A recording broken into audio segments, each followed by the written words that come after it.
வெண்டைக்காய் புளிக்குழம்பு.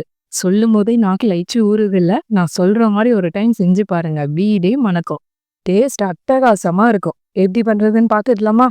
ஃபர்ஸ்ட்டு ஒரு மசாலா வறுத்துக்கலாம். தேவையான அளவு எண்ணெய் சேர்த்துட்டு 2 டேபிள் ஸ்பூன் மல்லி, 1/2 டீஸ்பூன் சீரகம், 4 காஷ்மீரி வரமிளகா, ஒரு கொத்து கருவேப்பிலை, 1/2 டீஸ்பூன் மிளகு சேர்த்துட்டு நல்லா பொரிஞ்சதும் ஒரு மீடியம் சைஸ் வெங்காயம் பொடியா நறுக்குன சேர்த்துட்டு பச்சை வாசனை போகிற அளவுக்கு நல்லா வதக்கிக்கோங்க. வெங்காயம் ஓரளவு வதங்கிடுச்சு. 2 மீடியம் சைஸ் தக்காளி, 1/2 ஸ்பூன் உப்பு சேர்த்துட்டு தக்காளி நல்லா குலைவா வதங்கினதும் அரை மூடி துருவின தேங்காய் சேர்த்துட்டு ஒரு 2 நிமிஷம் மட்டும் நல்லா வதக்கிட்டு சூடு ஆறுனதும் நைஸாக அரைச்சிடுங்க. தேவையான அளவு எண்ணெய் சேர்த்துட்டு நறுக்கின வெண்டைக்காய் சேர்த்து ஒரு 5 நிமிஷம் நல்லா வதக்குங்க.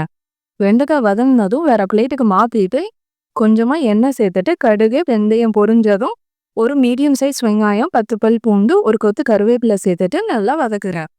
வெங்காயத்தோட பச்சை வாசனைலாம் போயிட்டு நல்லா வதங்கிடுச்சு. வறுத்து வச்சிருக்க வெண்டைக்காய், 1/4 ஸ்பூன் மஞ்சத்தூள் சேர்த்து ஒரு 2 நிமிஷம் நல்லா வதக்கிட்டு அரைச்சி வச்சிருக்க மசாலா பேஸ்ட் சேர்த்து ஒரு நிமிஷம் நல்லா எண்ணெயிலேயே வதக்கிட்டு குழம்புக்கு தேவையான அளவு தண்ணி சேர்த்துக்கோங்க. குழம்புக்கு தேவையான அளவு உப்பு சேர்த்துட்டு நல்லா கலந்து விடுங்க. கொதிக்க ஆரம்பிச்சதும் புளி தண்ணி சேர்த்துக்கலாம். குழம்பு இப்போ நல்லா கொதிக்க ஆரம்பிச்சிருச்சு. ஒரு எலுமிச்சம்பழம் சைஸ் புளியை கரைச்சி வச்சிருக்கேன். கொஞ்சமாக சேர்த்துக்கலாம். பத்தலைன்னா கூட மறுபடியும் சேர்த்துக்கலாம். நல்லா கலந்துட்டு மூடி வச்சிடலாம். ஒரு 10 நிமிஷம் மீடியம் ஹீட்டில் நல்லா கொதிக்கட்டும். சைட்லலாம் நல்லா எண்ணெய் பிரிஞ்சு வந்துருச்சு. ஒரு ஸ்பூன் நாட்டு சர்க்கரை சேர்த்து நல்லா கலந்துட்டு ஹை ஃப்ளேமில் வைங்க. ஒரு 5 நிமிஷம் நல்லா கொதிக்கட்டும். குழம்பு இன்னும் கொஞ்சம் திக்காயிடும். குழம்பு இப்போ நல்லா திக்காயிடுச்சு. அவ்வளோதான், இறக்கிடலாம். நல்லா மணக்க மணக்க வெண்டைக்காய் புளிக்குழம்பு சூப்பராக ரெடி ஆயிடுச்சு. இன்னும் நம்ம சேனலை சப்ஸ்கிரைப் பண்ணாமல் பார்க்குறீங்கன்னா சப்ஸ்கிரைப் பண்ணிடுங்க. கூடவே பெல் ஐக்கானையும் ப்ரெஸ் பண்ணிடுங்க. தேங்க்ஸ் ஃபார் வாட்சிங்.